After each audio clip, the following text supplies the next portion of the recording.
ஒரு சயின்டிஸ்ட் ஒரு குரங்க கூண்டுக்குள்ள அடைச்சி வச்சாரு. கூண்டுக்கு வெளியே 1/2 மீட்டர் நீளம் உள்ள ஒரு வாழைப்பழத்தை வச்சாரு. குரங்கு ஏற்கனவே சாப்பிட்டு அமைதியா உட்கார்ந்து இருந்துச்சு. ஆனா அந்த பெரிய வாழைப்பழத்தை பார்த்த உடனே அது ரெஸ்ட்லெஸ் ஆயிட்டுது.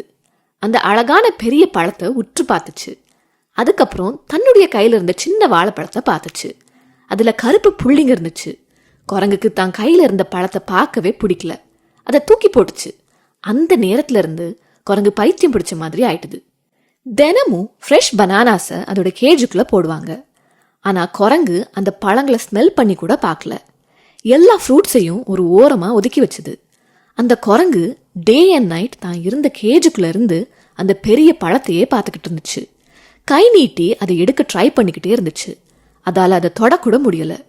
கொஞ்ச நாள் கழிச்சு அந்த குரங்கு பசியால இறந்து போயிடுச்சு. அதோட பாடிக்கு பக்கத்துல அது ஒதுக்கி வச்ச வாழைப்பழங்கள் குவிஞ்சு கிடந்தது.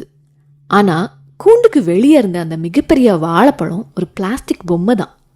இதே மிஸ்டேக்ஸை நம்ம ரியல் லைஃப்லயும் அடிக்கடி பண்றோம். சோஷியல் மீடியால எல்லாரும் நிறைய பிக்சர்ஸ் போஸ்ட் பண்றாங்க, லைஃப் அப்டேட்ஸும் ஷேர் பண்றாங்க.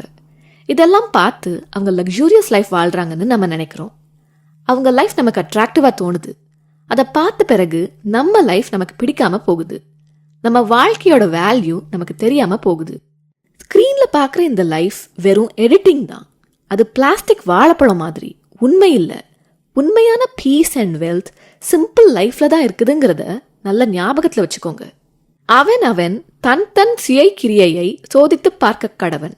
அப்பொழுது மற்றவனை பார்க்கும் போதல்ல, தன்னையே பார்க்கும்போது மேன்மை பாராட்ட அவனுக்கு இடம் உண்டாகும்னு பைபிளையும் நம்ம வாசிக்கிறோம்.